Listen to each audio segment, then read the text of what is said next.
책방 별곡 오디오북. 안녕하세요, 책별님들. 오늘 제가 여러분들께 읽어드릴 책은 제프 베조스 발명과 방황입니다. 출판사 위즈덤 하우스. 그럼 시작할게요.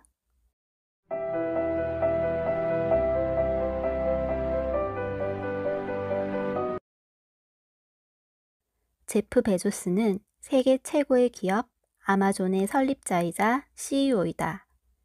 또한 그는 비용을 낮추고 우주 비행의 안정성을 높이기 위해 노력 중인 항공우주회사 블루 오리진의 설립자이며 워싱턴 포스트의 소유주이기도 하다. 2018년에는 집 없는 가정을 돕는 비영리 단체에 대한 자금 조달과 저소득 지역 내 비영리 프리스쿨 네트워크 구축을 지원하는 베조스 대형 펀드를 설립했다. 1부와 2부의 모든 내용은 제프 베조스의 말과 생각을 기반으로 한다. 1부 3과 1은 제프 베조스의 인터뷰와 연설 기록을 기반으로 한다. 2부는 주주 서한이다. 가장 중요한 것은 장기적 시각. 베조스가 1997년 그의 첫 주주 서한 첫 표저에 굵은 글씨로 강조한 말이다. 우리는 단기적 이윤이나 월스트리트의 반응의 좌우되지 않고 항상 장기적인 시장 주도자의 시각에서 투자 결정을 내릴 것입니다.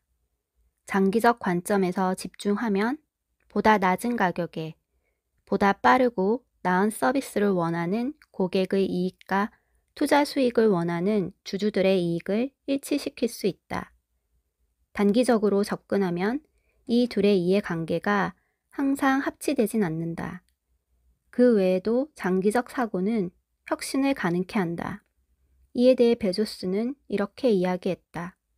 우리는 무언가를 발명하고 새로운 일을 하는 것을 좋아합니다. 그런데 발명에는 장기 지향적 시각이 필수적입니다. 발명의 과정에는 많은 실패가 따르기 때문이죠.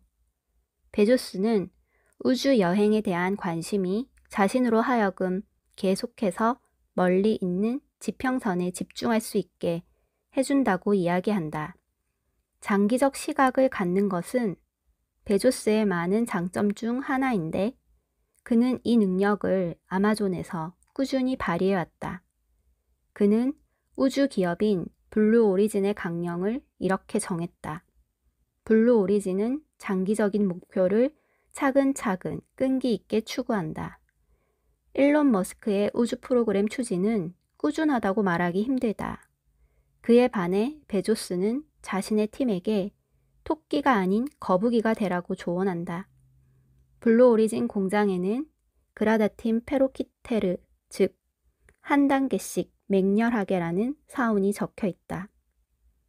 베조스의 강점 중 또 다른 하나는 활기 있는 끈기, 그리고 끈기 있는 활기로 이런 좌우명을 따르는 능력이다. 베조스는 미래학자 데니 힐리스가 고안한 만년 시계인 롱나우의 시계를 자신의 텍사스 목장에 세우기 시작했다. 이 시계의 침은 100년에 한 번씩 움직이고 뻐꾸기는 1000년에 한 번씩 나온다. 그는 이렇게 말한다. 이것은 장기적 사고의 상징으로 설계된 특별한 시계입니다. 1부 3과 2일. 우리가 아마존에서 하는 대부분의 발명은 다음의 과정을 통해 이루어집니다. 우선 누군가가 아이디어를 내면 다른 사람들이 그 아이디어를 발전시킵니다. 여기에 또 다른 사람들이 그것이 효과가 없을 이유를 대며 반대하면 우리는 이런 반대 이유를 해결합니다. 대단히 재밌는 과정이죠. 우리는 고객들을 위한 보상 프로그램으론 어떤 것이 있을까에 대해 늘 의문을 품고 있었습니다.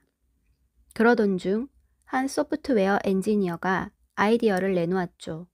고객들에게 빠른 무료 배송 서비스를 무제한으로 제공하면 어떻겠냐는 아이디어였습니다. 재무팀은 그 아이디어를 모델링했고 결과는 참담했습니다. 배송 비용이 너무 많이 들었던 것이죠. 하지만 고객들은 무료 배송을 좋아합니다. 마음과 직관을 이용해야 합니다. 위험을 감수해야 합니다. 본능을 믿어야 합니다. 모든 좋은 결정은 그런 식으로 이루어져야 합니다. 그리고 여러 사람이 함께 해야 합니다. 또한 대단히 겸손한 자세가 필요합니다. 틀리는 것은 그렇게 나쁜 일이 아니기 때문입니다. 그저 또 다른 사건일 뿐이죠. 아마존도 많은 실수를 저질렀습니다. 실패했던 실험들을 여기에 모두 나열하진 않겠지만 파이어폰을 비롯해 우리가 발명한 수없이 많은 특별한 것들이 실패로 돌아갔습니다. 하지만 큰 성공들은 수천 개의 실패한 실험들을 만회합니다. 그래서 우리는 프라임을 시도했습니다. 처음에는 대단히 많은 비용이 들었습니다. 엄청났죠. 무료로 무제한 먹을 수 있는 뷔페를 마련해 놓으면 어떤 일이 일어나겠습니까? 누가 뷔페에 가장 먼저 나타날까요? 대식가들이겠죠. 무서운 일이 아닐 수 없습니다. 내가 정말 새우를 먹고 싶은 만큼 실컷 먹으라고 했단 말인가? 라는 말이 절로 나오죠. 그런 일이 정말로 일어났던 겁니다. 하지만 그 일에 대한 추세도 볼 수 있었죠. 온갖 유형의 고객들이 우리에게 오는 것이 보였고 그들은 우리 서비스에 후한 점수를 주었습니다. 그리고 그것이 프라임의 성공으로 이어졌습니다. 일과 삶의 조화. 저는 아마존에서 고위 임원들을 대상으로 리더십 교육 시간을 갖고 인턴들과도 이야기를 나눕니다. 그런데 어디를 가나 항상 소위 일과 삶의 균형에 대한 질문을 받게 되더군요. 저는 일과 삶의 균형이라는 말을 좋아하지 않습니다. 오해의 소지가 있다고 생각하기 때문이죠. 일과 삶의 균형보다는 일과 삶의 조화가 더 좋은 표현이라고 저는 생각합니다. 일터가 자신의 가치를 더하고 있다는 느낌, 혹은 팀의 일원이라는 느낌을 받음으로써 에너지와 즐거움을 얻는다면 어떤 일이 됐든 그것은 집에서의 우리를 더 나은 사람으로 만들어주니까요. 그것을 통해 저는 더 나은 남편, 더 나은 아버지가 됩니다. 마찬가지로 집에서 만족을 느끼면 그것을 통해 저는 직장에서 더 나은 직원, 더 나은 상관이 되고요. 주중에 근무 시간이 대폭 늘어나는 바쁜 기간도 있긴 하죠. 하지만 진짜 문제는 그런 것이 아닙니다. 정말 중요한 것은 당신에게 에너지가 있는가의 여부입니다. 당신의 일은 당신의 에너지를 앗아가나요? 아니면 당신에게 에너지를 주나요? 모든 사람들이 이 둘 중 하나에 해당하는 이들을 알고 있습니다. 회의에 가면 그런 사람을 볼 수 있죠.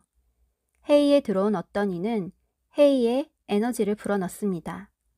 그런데 어떤 이가 들어오면 회의 분위기가 온통 처지죠. 이런 사람들은 회의에서 에너지를 빼냅니다. 우리는 자신이 어떤 사람이 될지 선택해야 합니다. 회사만이 아닌 집에서도 마찬가지고요. 이것은 관성 바퀴이고 순환이지 균형이 아닙니다. 균형이라 말하며 저울에 비유하는 것이 위험한 이유가 이것입니다. 그렇게 되면 일과 삶은 서로 엄격한 상충 관계에 놓이는 셈이니까요. 일하지 않는 모든 시간을 가족과 함께 보낸다 해도 일과 관련해서 당신이 우울하고 사기가 꺾여 있다면 가족은 당신 곁에 있고 싶지 않을 것입니다.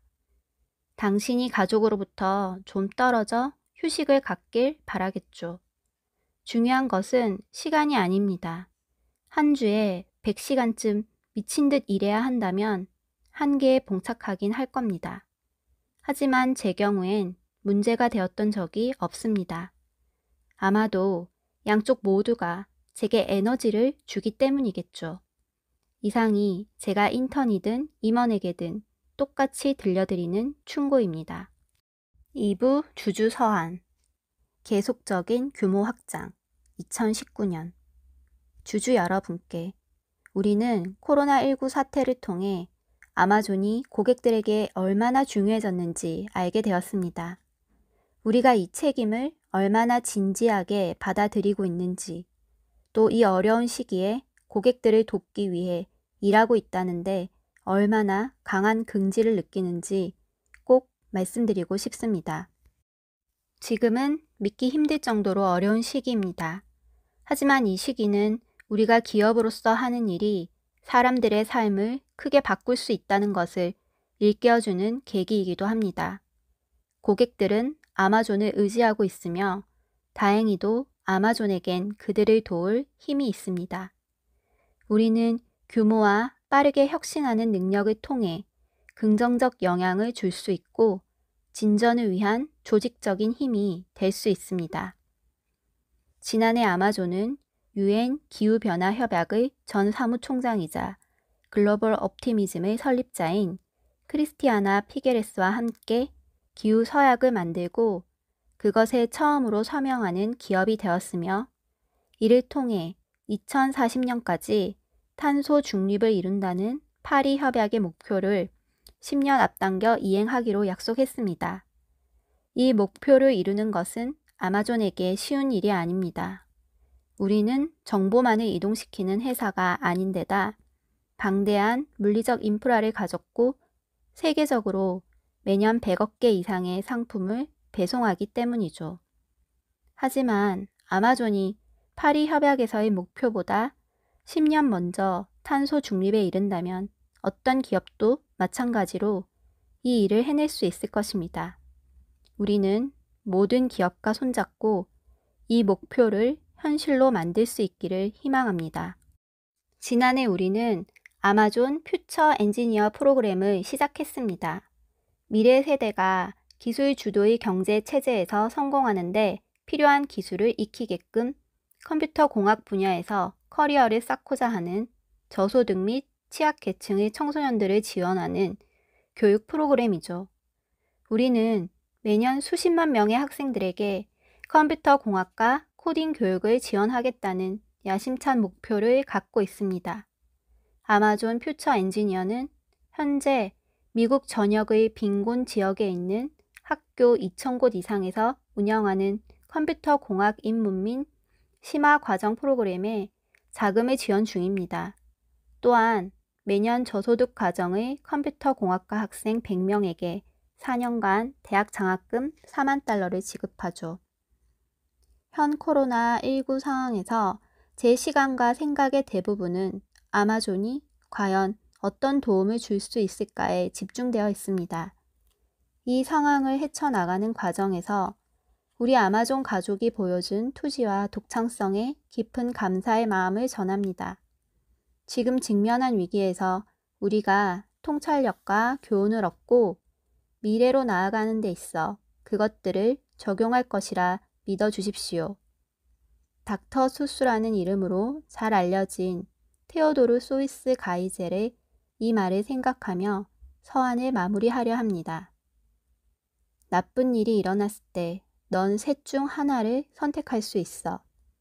그 일이 너를 정의하게 할 수 있고 그 일이 너를 무너뜨리게 둘 수 있지. 그리고 그 일이 너를 강하게 만들도록 할 수도 있고.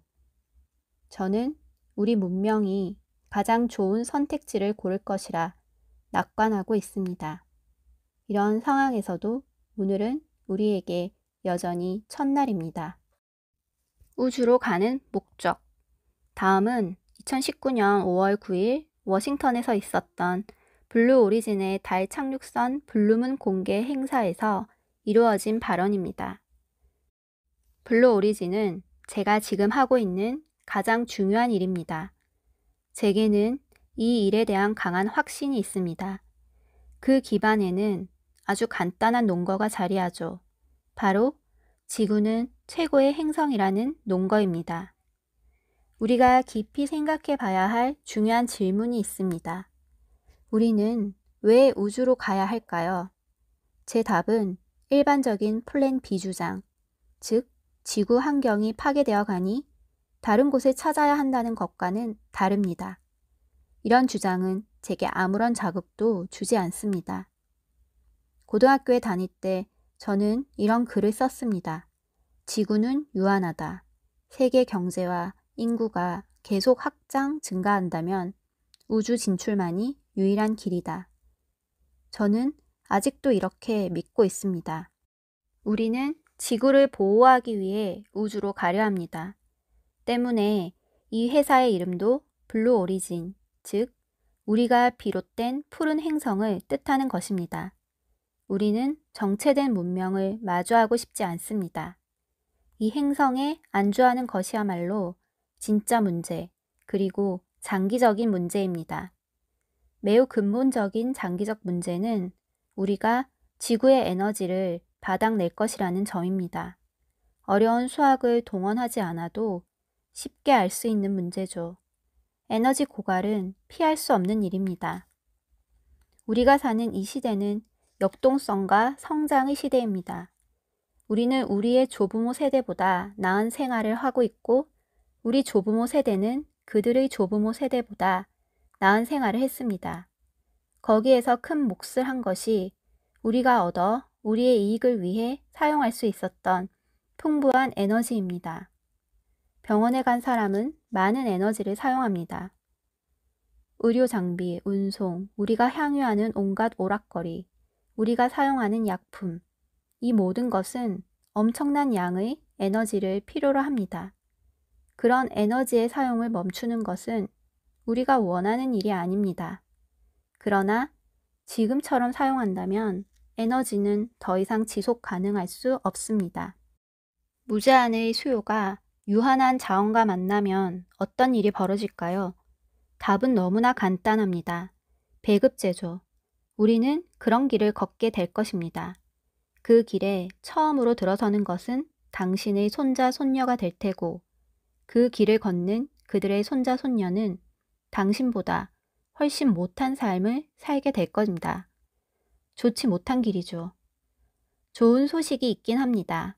태양계로 진출하면 모든 실용적 목적에 부합하는 무제한의 자원을 얻게 되리라는 게 그것입니다. 그렇다면 우리는 정체와 배급제를 택할 것인가? 아니면 역동성과 성장을 택할 것인가? 라는 문제 앞에서 선택을 해야겠죠. 쉬운 선택입니다. 그리고 우리는 당신이 어떤 선택을 할지 알고 있습니다. 우리는 그저 부지런히 일을 하면 됩니다. 태양계는 1조 명의 인간을 수용할 수 있습니다. 그 말은 우리에게 1000명의 모차르트와 1000명의 아인슈타인이 생긴다는 뜻입니다. 인간의 문명은 엄청나시겠죠. 저는 블루 오리진 팀이 뉴 셰퍼트를 통해 재활용 발사용 로켓 부문에서 이룬 놀라운 진전에 엄청난 자부심을 느낍니다. 우리는 11회 연속으로 착륙에 성공했습니다. 우리가 사용한 2대의 부스터 중 하나는 5회 연속 비행, 다른 하나는 6회 연속 비행에 성공했죠. 비행 사이의 정비는 거의 없었습니다. 이것이 발사 비용을 낮추는 방법이고 그러려면 재활용 로켓이 필요합니다. 지금까지 우리는 발사 로켓을 한 번만 사용하고 폐기했습니다. 로켓을 회수해서 엄청난 비용이 드는 정비를 많이 해야만 다시 사용할 수 있다면 그것은 진정한 재사용이라 할 수 없습니다. 오래지 않아 뉴 셰퍼트에 물건이 아닌 승객을 태울 것이라고 생각하면 너무나 흥분됩니다. 우리는 우리의 손자, 손녀, 그리고 그들의 손자, 손녀에게 역동적인 미래를 물려줘야 합니다. 그들이 정체와 배급제의 포로가 되도록 놓아둘 순 없습니다. 우주로 향하는 길을 닦아서 미래 세대들이 창의성을 마음껏 발휘하게 하는 것이 우리 세대의 일입니다. 제가 1994년 아마존을 시작했을 당시 관련 인프라가 이미 세상에 마련되어 있었던 것처럼 미래 우주 기업가들을 위해 우리가 인프라를 마련하는 지금의 일이 자리를 잡고 나면 여러분은 놀라운 일들을 목격하게 될 것입니다. 그 일들은 매우 빠르게 일어날 테고요. 약속할 수 있습니다. 계기만 있으면 사람들은 엄청난 창의력을 발휘합니다.